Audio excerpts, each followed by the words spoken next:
Well, I'd like to welcome everybody this morning.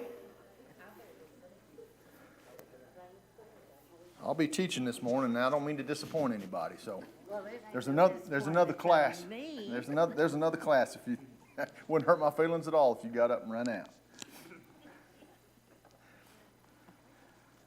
I was talking to Keith this morning, asking him if he was going to teach. He said there wouldn't be but about 2 people left when he got done. I said that's the way I feel every time I get up here. And you guys still stick around. You're either gluttons for punishment, or I just appreciate the encouragement. How about that? So thank everybody for being here. Yes, ma'am. And that could be it. You know, my youngest son showed up this morning, so I know that's what the deal is. He just likes to see me suffer. I asked him if he wanted to teach class this morning. He said, not even a little bit. And I said, yeah, he gets that from me, because I neither do. So we're actually in this class. It's hard to tell with Mike, but we've been working on trying to get through the Torah. And so last week we were supposed to finish up with Abraham and everything that went on there. Now we're in the Exodus.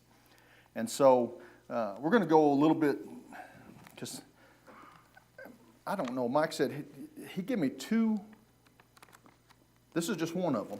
He gave me 2 12-page lessons to do, one this week and one next week. And I thought to myself, he must be out of town every time I do a lesson, because I'll get through 1 page. So we've got 12 lessons here and 12 lessons on the next one. But I will be teaching this week and next week, and I'll do my best to try to get through what we're talking about now. But we're going to be in Exodus if we get there. We're just going to do an overview a little bit this morning and talk a little bit about the whys and hows. And I'd like to talk a little bit about our misconceptions of Exodus. Because when we think of Exodus, we think of God saving his people from Egypt and the Exodus into the wilderness and all the things that are associated with that. And there's no way that I can think about the Exodus and Moses without picturing Charlton Heston. There's just no way. I cannot separate the two. I can't separate Pharaoh from Yul Brynner. It's just been embedded in my mind, and I can't get past it. And so, this happens a lot in the world. What you see becomes truth, rather than what is truth becomes what you see. And so it's a lot of times it's difficult. And going through this lesson, I could not get Charlton Heston out of my mind. And I don't think that I have to. I just put Charlton Heston in there in my mind's eye for what's going on and let the scriptures do their thing. And so the direction we're going to go towards Exodus in these lessons is more about who is God, who is the Lord. And we miss that a lot in Exodus because we're looking at the story. You know, we're looking at the story of baby Moses, and we're looking at the story of Pharaoh, and we're looking at the story of the plight of the children of Israel. But what we forget is God has not spoken to his people in centuries at this point. Now, he has been working in the background because we read in Exodus that no matter what Pharaoh did to try to stop the numbers, basically, the people of Israel from growing, nothing he did countered God's work for his people. They just continued to prosper and continued to prosper and continued to prosper. And he tried to get the midwives. I don't know if you remember this story, but he tried to get the midwives to, if it was a boy, kill the baby. And that way they would keep if it was a girl, it was okay. If it was a boy, kill the baby. And of course, they did not do that. And they found favor in God's eyes.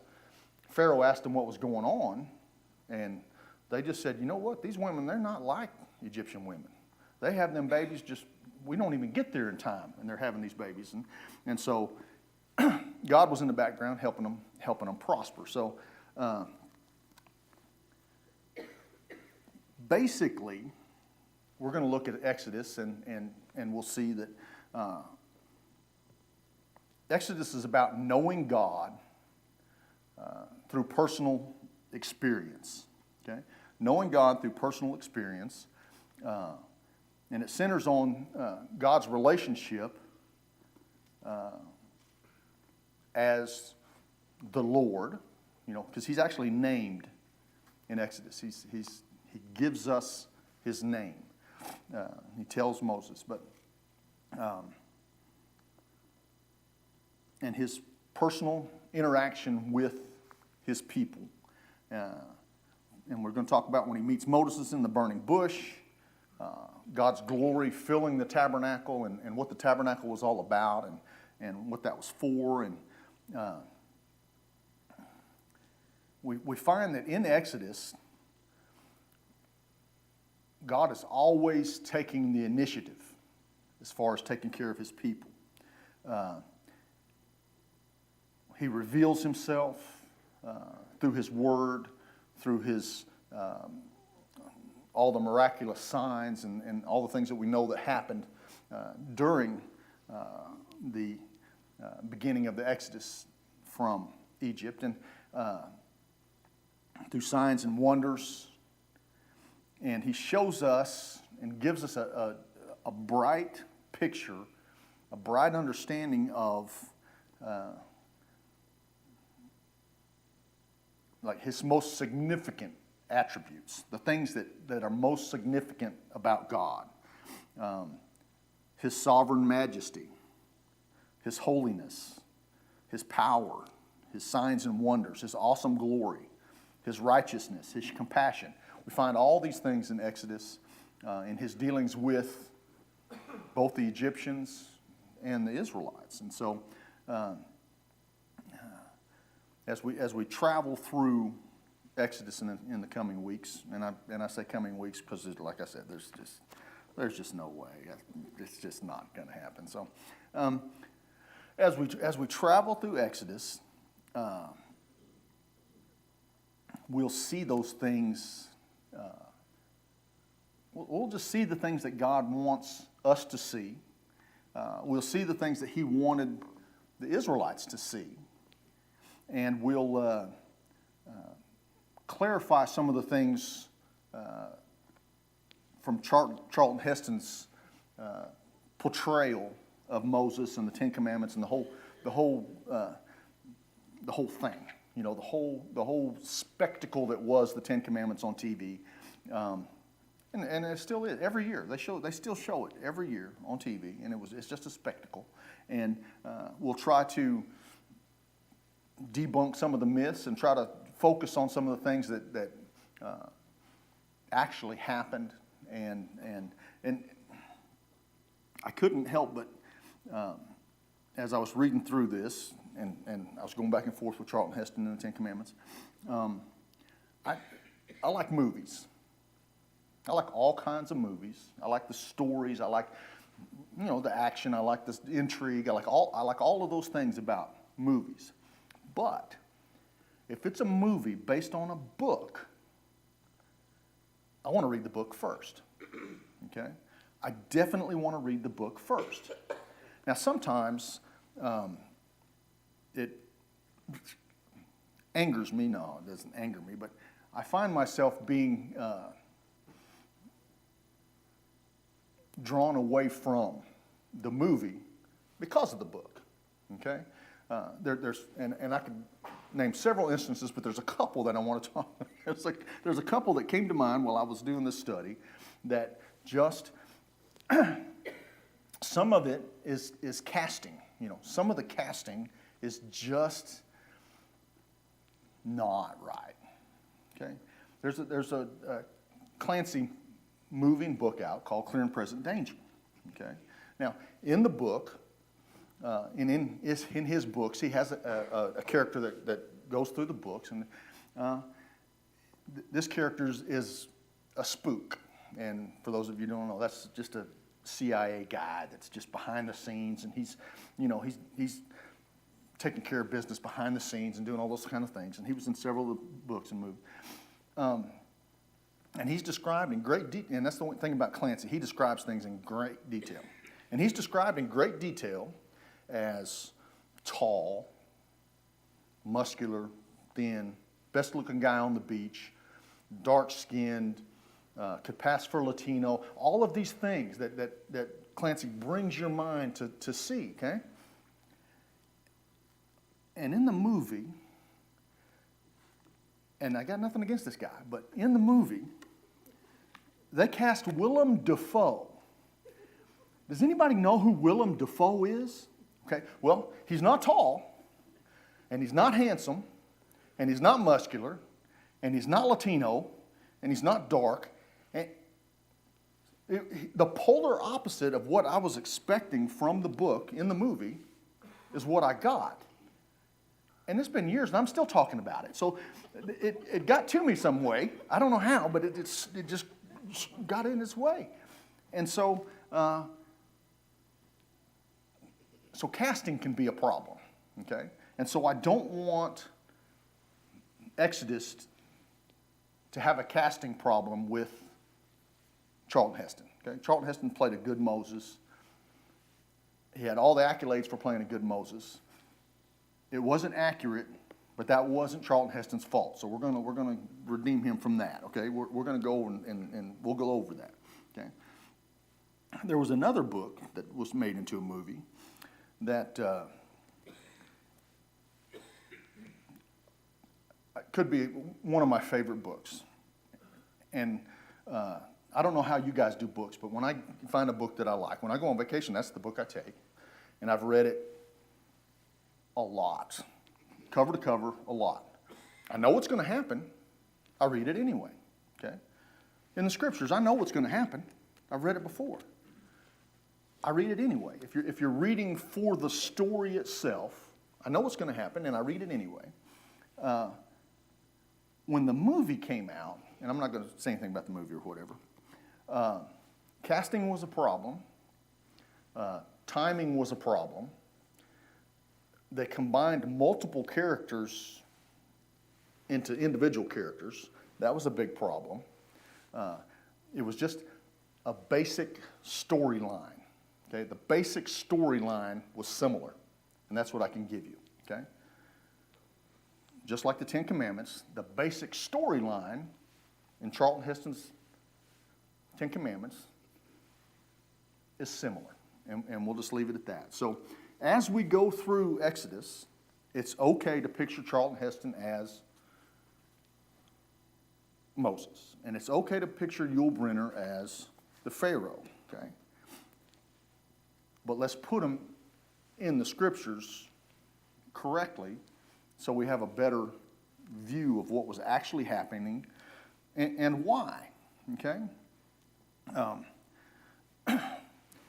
we continue with the stories that have happened in Genesis, and we know everything that happened up until the point Joseph brought the people to Egypt. They were flourishing, they were flourishing, they were flourishing. Time went by, and no one that was in power remembered Joseph, okay?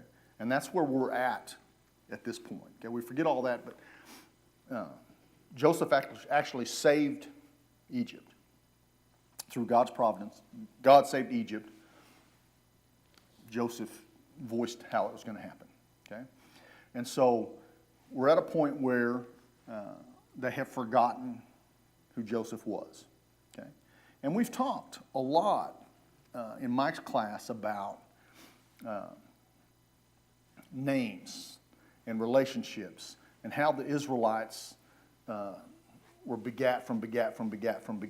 And it's hard to find a thread of importance for us because, I know where my grandpa's buried on my dad's side. That's the farthest I can go back, okay? I've met my grandpa on my dad's side maybe 10 times in my lifetime. Okay? I know where he's buried. Okay? My grandpa on my mom's side, I don't have a clue. I know he's in New Jersey. That's the best I can do. As a people, they looked to their lineage, and it was very important. At this time, it's been, like I said, it's been centuries and since God has spoken in any way, pretty much since Joseph. And if we know if Joseph has died and everybody that knew Joseph has died, it's been a while. It's been hundreds of years.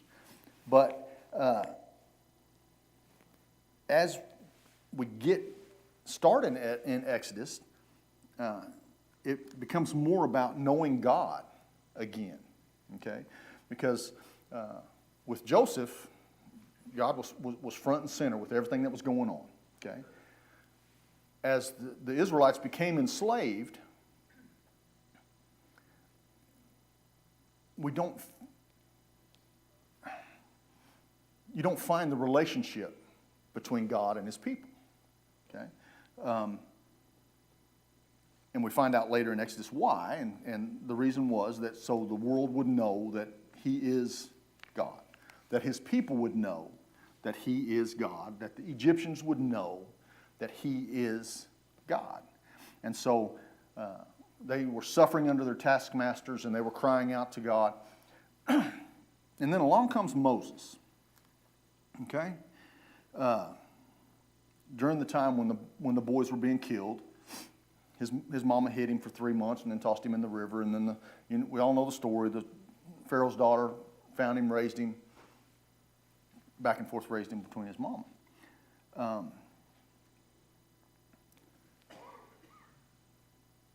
Moses sees one of his brethren. We skip a whole chunk from the river to his brethren. Do we know that? Does Moses know that he's a Hebrew? Okay? And then we have to go back to the movie, because Moses in the movie was just Pharaoh's son. Or Pharaoh's daughter's son. He didn't know he was a Hebrew. But we get to the point where Moses kills the Egyptian that was beating on one of his brethren. Okay? So he knows that.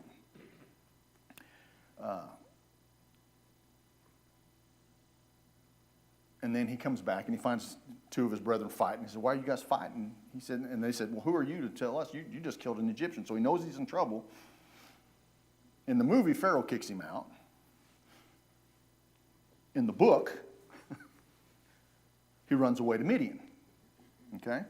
Now, in his time in Egypt, we don't find anywhere that there's any mention of Moses knowing the God of the Hebrews.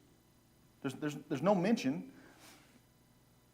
that he knows anything about the God of the Hebrews. Okay? As a matter of fact, when Moses comes back, we find Pharaoh talks about, "I don't know this God. I don't know who this God is.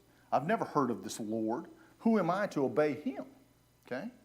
So, if Moses grew up in that environment, how much knowledge would he have of God? That's just a question. I'm just throwing it out there. Okay? And yet God knew Moses.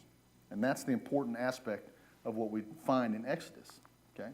I believe Moses' mother raised him until he was weaned. That's the best time to teach a child. To have at least some idea. Yeah. Okay? And so, as we go through the theme of Exodus, we're talking about finding a personal knowledge of God. Okay? And that's what Moses does. Moses finds God in the burning bush, and then he talks to God and finds about his nature, his divine name. God told him I am was his name. I am, I've always been, I am, and I always will be. His name was I am. So, his divine name, Lord. And we're going to use that form of his name through the study here in Exodus. So because it reappears when Pharaoh expresses his ignorance about the Lord. That's kind of what we talked about just a minute ago. Who is the Lord that I should obey him and let Israel go?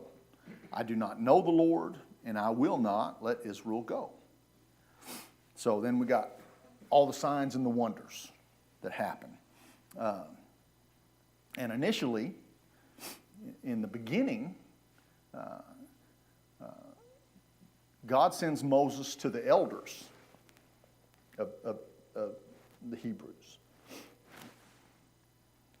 And it makes you wonder, why would he do that? Why would they accept him after knowing who he's been associated with his whole life? And he just comes back into the fold. And we'll talk about that some when we go through that story. But he does signs for the elders of the Hebrew nation, so they will accept him as God's messenger. Okay, because why wouldn't? I mean, why would they accept him without this? Okay, and we can roll that all the way over to the New Testament. Why would the people accept the disciples without some miraculous thing? Okay, and if you think about it, we're the same way. You know, you'd be much more apt to believe that somebody was sent by God if God would work some sign through that person. Okay, as a matter of fact, even in the New Testament, show us a sign. Okay, show us a sign. And then we'll believe. Okay. Well, as we go through the signs, that of course they start getting gradually worse. But you know, the staff and the snake, that was the first one. Well, then the magicians toss their staffs and they turn into snakes. Moses' staff eats the snakes and turns back into a staff. So, showing God's power over that. The water to blood. And then the magicians do the same thing. The frogs and the magicians do the same thing. We forget that part. You know, that wasn't a good enough sign. You know, and yet when Pharaoh relented and said, you know, take this away and I'll let you go, God took it away. Moses took it away, and yet Pharaoh didn't believe. Okay.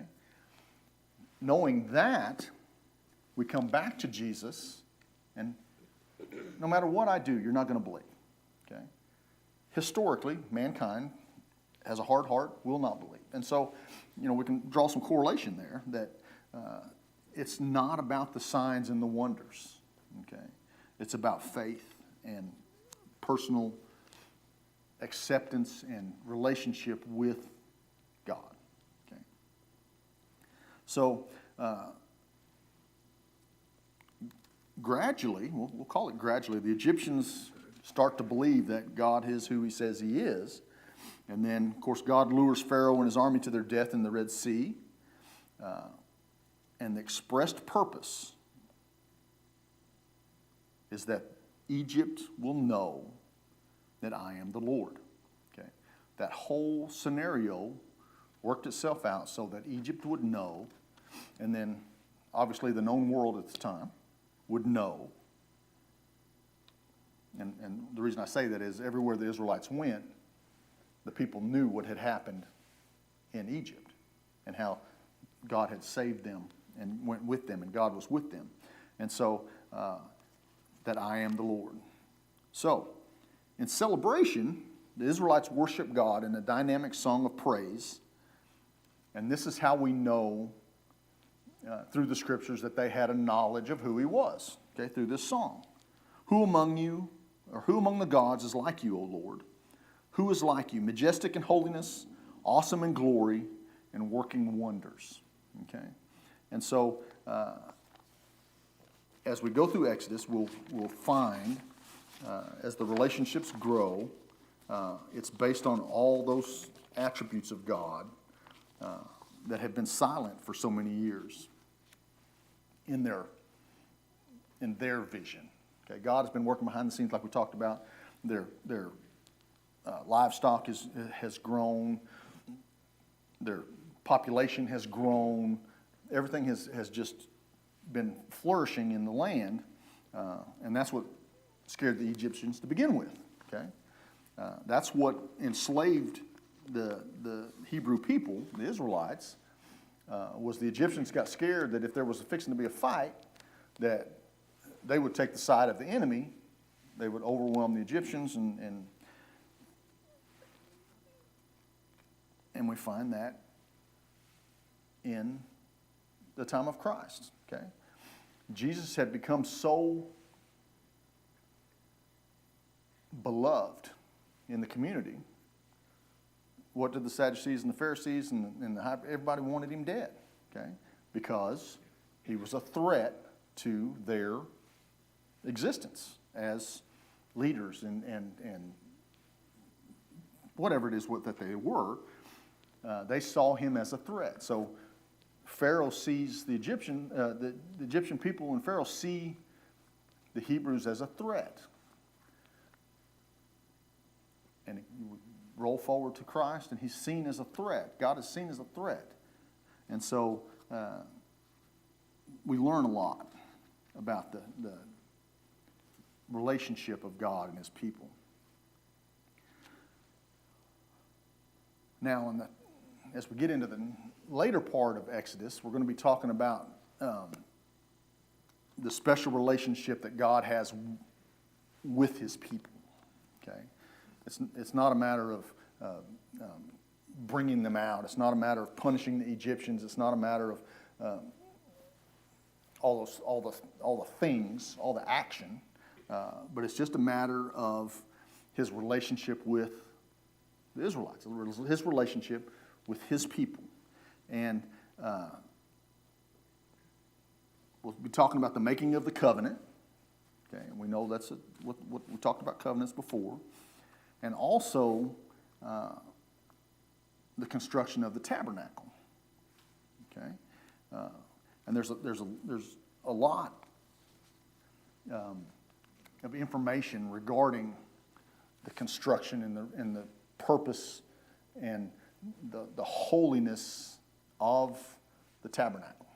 Okay, the place where God's presence is. Okay.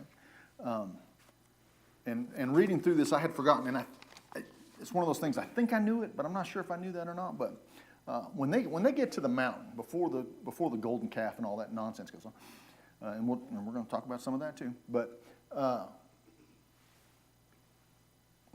the mountain with the burning bush, I'm pretty sure that was the mountain. They secured it off. They roped it off, or they had some sort of barrier around the mountain, and anyone that stepped past that barrier was to be stoned to death, okay?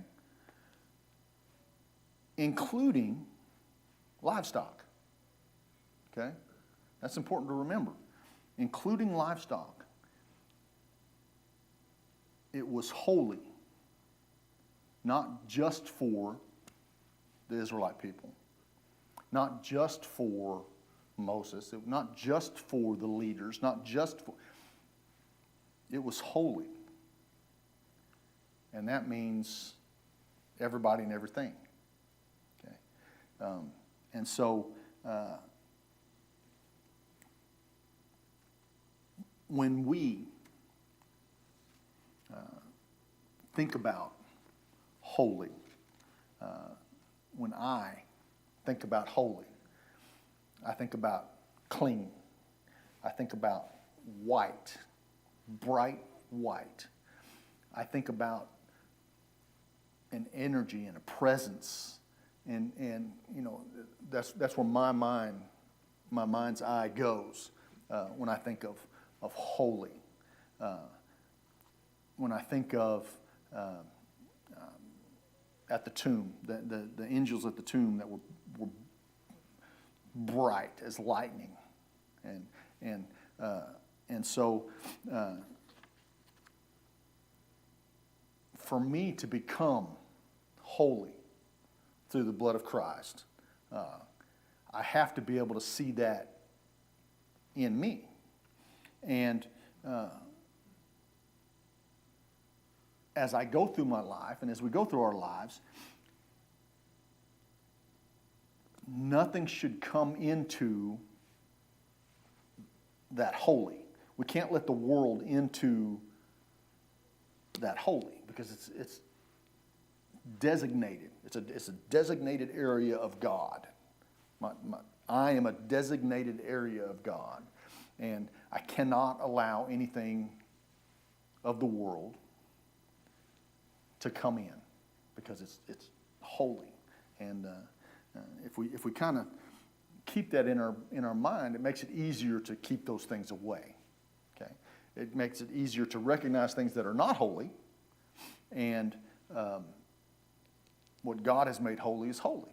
And so God has made us that way, and we should accept that and thrive in that existence of holiness. And that's not. I'm not saying that's That's not an easy thing to do, but as we look through Exodus, we see that how important that is, and how serious it was. How serious holiness is to God. Okay, and we all know about the temple and the high priest and the veil and making yourself clean and all those things, but.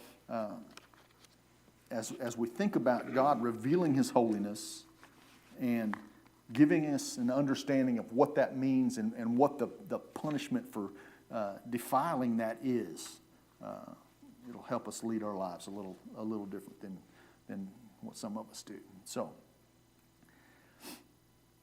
like the signing of a contract, this covenant, we get to see that God sets out these conditions under which the Israelites must live in order to enjoy the ongoing relationship with God. Okay? In order for them to have an ongoing relationship with God, there are certain criteria that they have to meet. There's certain things they have to do. There's certain ways they have to act. There's just certain things. And the blessings come from the honoring of that covenant. Okay? And so it's like a contract or whatever. So the people are required under these conditions to reflect God's righteousness and compassionate nature,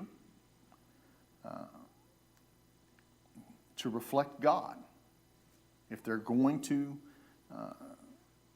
be in this covenant continuously. Okay? And then what happens? We all know the story. We've seen the movie, right? The golden calf shows up. And it didn't take very long at all. Okay? We've got a people that for centuries has been looking for God, begging for God, just under the hand of Pharaoh and Egypt and the taskmasters, has been begging for God to do something. Okay, it's part of their history. That's all they've known. Okay, and then God does it. You know, they had to have been surprised. You would think they'd have to be surprised. You know, it's been however many hundreds of years. Just like we're going to be surprised when Jesus comes back. It had to be a surprise. God saved them, separated them, pulled them out, and not only pulled them out in such a way that they came out wealthy from Egypt. Okay, the spoils of Egypt were theirs, and they came out of Egypt. Okay, 400 years, something like that, 300, 400 years, something like that. 40 days. It took them a month to forget all of that, the taskmaster thing, the making bricks without the straw, the whole thing, all of it. They forgot all of it. And then here comes the golden calf, okay? They were just on the verge of destroying the covenant with God, okay? And so the wording the author here uses is almost brought the covenant relationship to an early and abrupt conclusion. Okay? An early and abrupt conclusion. Okay? And it's here for our learning, and it just makes you wonder. You know, I go through the Old Testament and I see this, the ups and downs and ups and downs and ups and downs. And I'm thinking, what were they thinking? What could possibly convince them? And then I remember they have always been, their whole lifetime, their whole history, their known history at the time was from Egypt. And what was in Egypt? You know, lots and lots and lots of idols and gods and you know, that's all they knew. Okay? So we expect that they should just come right in and just accept everything right away. Okay? We fail to remember that that's new. Okay? That's all new. The signs and the wonders, those were big things. Those were a big push to get God's people out of Egypt. Okay? We need to remember that those signs and wonders were not for the Israelites. Okay? They were not for the Israelites to remember God. Okay? They were not for the Israelites to wake up and know that there is a God. Okay? They knew. Okay? The signs and wonders, we need to remember, was for the Egyptians to know that he is God. This God that you don't know, he is the God. The God of the Israelites is the God. And there's no getting around that. And so we always need to look back and remember that, you know, when we have interaction with new Christians, okay, I tend to just forget that they're just freshly out of the world. They're a babe in Christ. They don't know everything. I don't know everything. Okay? They know some things. And the things they do know they may not really know. They may just have a basic understanding. And that was enough for them to obey the gospel. That may not be enough to keep them in Christ. It may not be enough for them to flourish as a child of God. Okay? And that's where the church comes in. Okay? And so, and we see that in the golden calf deal, you know. There was a slaughter after the golden calf deal. Okay? The Levites set themselves apart, slaughtered their brothers and sisters over that golden calf deal, and set themselves with Moses, with God, with Aaron and Moses, and on God's side. Okay? Now, there was still punishment involved and all those sorts of things, but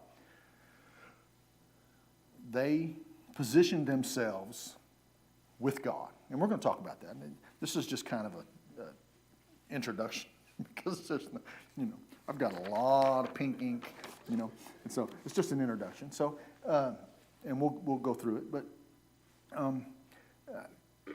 they set themselves apart for God and with God, and in recognition that He is Lord. Okay, and so they set up a covenant, and then they're building the tabernacle. Now, I don't know how many builders are in here, but when somebody asks Larry to build cabinets, okay, and I'm sure it's happened before, but I'm sure somebody's just said, yeah, just do whatever you want. Guess what? Whatever Larry wants is probably not what they want, okay? They have a picture in their mind of what the cabinets should look like, what they're going to look like. They've already pictured it in their mind. They know when they walk into the kitchen, this is what the cabinets are going to look like, okay? Now, if they just tell Larry, just do whatever you want, what are they going to see when they walk into the kitchen? Not what they had pictured in their mind, okay? So, we don't get to decide, the Israelites did not get to decide what the tabernacle was going to look like for the dwelling of the Lord, okay? It was very specific. The materials were very specific. The size was very specific. The order in which it was made was very specific. The placement was very specific. They had an exact blueprint of what the tabernacle should look like. Okay? And they had to follow it. Okay? We have an exact blueprint of what the dwelling place of Christ should look like. Okay? And we have to follow that. The world will build their own. The world will say, just do whatever you want. Okay? God loves everybody. You can just do whatever you want, and God will dwell in that place. Okay? We know from Scripture that that's absolutely not true. Okay? Had they substituted something for one of the seal skins or some of the purple cloth or some of the other things that I look at that and I think, wow, in the Ten Commandments, they're in the desert. Where are they going to get seal skins in the desert? Where's all this stuff coming from? We don't get to decide what the tabernacle is going to look like. God has already got it in his mind's eye what he wants his people to be, what he wants his people to look like. Christ brought that forth, told us exactly what it was supposed to look like. The dwelling place within us is holy, okay? And so they built it with these divine instructions, and it becomes the focal point of the Israelites of God's presence, okay? That becomes where the God that they have anguished and prayed to for hundreds of years, that would be me. You just didn't think I was nervous, did you? Now you know. Now you know. Okay? Excuse me. Now I've lost all train of thought now. That was just... that's why I don't like a microphone. That's why I just don't need a microphone. But the Lord's presence is now in the midst of his people. Okay? They don't have to wonder where God is if he's afar off. They don't have to have any worry about where God is and what's he going to do. Okay? They know exactly where God is, and they know when he's there. So they don't have to anguish to him. They don't have to pray for relief from all the things that hundreds of years have brought them. They know where God is. Okay? And we, as Christians, know or should know where God is. He dwells in us. We know when he's there. Always. We know why he's there. To protect us and to guide us and be with us. And so, as we start going through Exodus, and I actually got through the prelude to it, so I'm amazed at that myself. Okay, the Lord's presence is in the midst of the people, It reminds them through the materials and the structure and all those things. It reminds them of God. It reminds them of His sovereignty. It reminds them of His holy nature. It reminds them that He takes up presence in the midst of His people. And that happens at the end of Exodus. So we've gone all the way through Exodus in just the introduction. And then now we'll start piecing it together one piece at a time. Thank you so much for your attention.